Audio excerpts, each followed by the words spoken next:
lambi sembidabagi mayokta ngasi ahing nongyaidagi office amadi school college singyauna matam kaktana bandh toubagi khongjang changsillagani haina Lupsing Lupsingna fongdorakli Lupsing mayai chabukta fauduna chatliba National Highway 137A lambi asi sembinaba mari leinaba singda kayarak hanna haizaruraba matungda mari leinaba department gi maikaidagi ngasi tang 10 faubagi manungda semgani haibagi thajaba pirakhraba matung ngasi fauba sembidabadagi Lupsing gi tongan tonganba CSO singi apunma mifam ama pangthoklaba matung ngasi ahing nongyaidagi hauduna lengaki loisang sing Lupsing kaithel amadi school college singyauna Lupsingda bandh chatharagani haina fongdorakli wafamasi ngasi Lupsing kaithelda pangthokpa Lupsing gi CSO singi mihut singyauna pangthokpa pawmi singa unaba amada CSO singi mahut sinduna all Lupsing clubs coordinating committee gi secretary mayang lambam maniyamena fongdorakpani mahakna makhatana fongdorakpada Lupsing lamkhaidagi hauraga waheng lekai taba National Highway 137A lambi asigi sarukama oiriba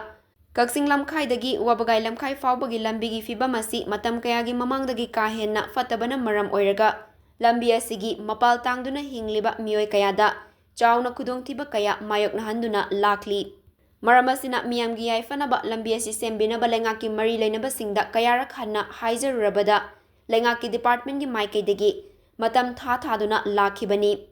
handaksu nauna amuka haizarubada ngasi tang 10 faubagi manungda semnaba thajaba pirakhi adubu ngasi tang 10 asi faubada lambi asi sembiba haudabana maram oiraga ngasi Lupsing gi CSO singi mihut singyauna mifam ama pangthoklaba matungda bandh toubagi warep asi laurakpani bandh asida anna layeng lining laisonga mari leinaba thokdokwa thok essential servicing pharmacy amadi press media gi oinadi komthokani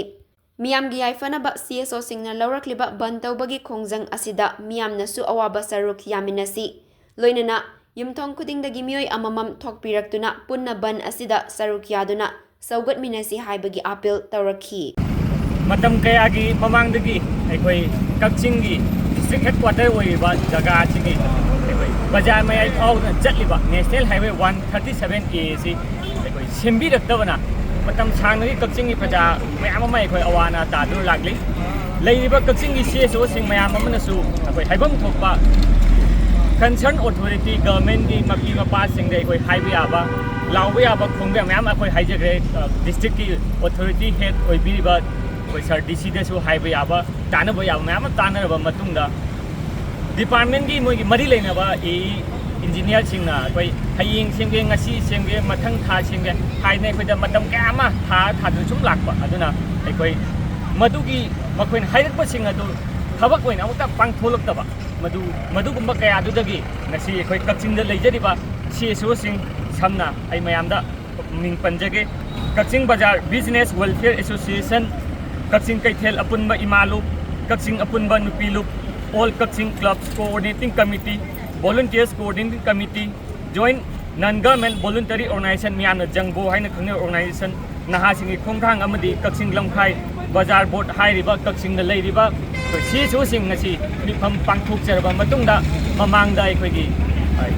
Lupsing gi bazar board amadi imaibel singna aikoina haikhiba thakhiba matam tang 10 ngasi faudai aikoi lambi si semba haruktabana maram oira haraga hayeng November gi tang 10 ga mathoi lewa gupu numit Englishing ani ga kunga manga hairiba numit asidagi aikoi Lupsing mayai chabukta chatliba National Highway si thingmagi khongjang hairiba CSO sing asina amatoina lemina haiga koi hayeng ni changsinba haujaragani hairiba khongjang asi aikoi lambi si hek semdriba phawai koi changsinjagani aduna hayengdagi aikoi Lupsing da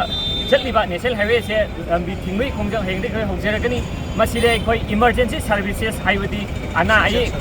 essential servicing amadi mai ising asina chingba natana amadi hojik lawgei pantha oibani na lawgi kargi chatba sing natana ataidi school college loine koi chingami khongjang achi dai ponsin gani maram matuna Lupsing da leibiro praja section 5 punamna aikoi changsin jariba CSO singi khongjang achi aikoi matam sangna de aikoi na waduna laklaba lambi simbi da awaba da koknabni haina khanbi re haraga CSO singna changsin jarikliba sigumlaba thabak ase mapung phana sajo pinibi amadi yumthong khudingdagi mipung tingna thokpiraktana aikoi na tawjegadoriba lambi thingmai khongjang asida mateng pangbiu sawatbiu haiduna CSO singi maikaidagi miyamda lorukjari loinana aikoina changsinjagedoriba lambi thingmagi khongjang asina miyamda matam khara koi nungaitaba thonba ꯈꯨꯗꯤꯡꯃꯛ ꯑꯗꯨ ꯑꯩꯈꯣꯏ CSOꯁꯤꯡꯒꯤ ꯃꯥꯏꯀꯩꯗꯒꯤ ꯑꯩꯈꯣꯏ ꯉꯥꯛꯄꯤꯌꯨ ꯍꯥꯏꯅ ꯍꯥꯏꯖꯒꯦ ꯑꯗꯨꯒ ꯑꯩꯈꯣꯏꯒꯤꯗꯃꯛꯇ ꯇꯨꯡ ꯀꯣꯏꯅ ꯅꯨꯡꯉꯥꯏꯅꯕꯒꯤꯅꯤ ꯍꯥꯏꯅ ꯈꯟꯕꯤꯔꯦ ꯍꯥꯏꯔꯒ CSOꯁꯤꯡꯅ ꯆꯪꯁꯤꯟꯖꯔꯛꯂꯤꯕ ꯈꯣꯡꯖꯪ ꯑꯁꯤꯗ ꯃꯤꯌꯥꯝ ꯄꯨꯝꯅ ꯃꯇꯦꯡ ꯄꯥꯡꯕꯤꯌꯨ ꯑꯃꯗꯤ ꯁꯧꯒꯠꯄꯤꯌꯨ ꯍꯥꯏꯗꯨꯅ ꯍꯟꯅ ꯑꯩꯈꯣꯏ ꯄ꯭ꯔꯦꯁ ꯃꯤꯗꯤꯌꯥꯒꯤ ꯊꯣꯡꯗ ꯅꯣꯛꯂꯨꯛꯆꯔꯤ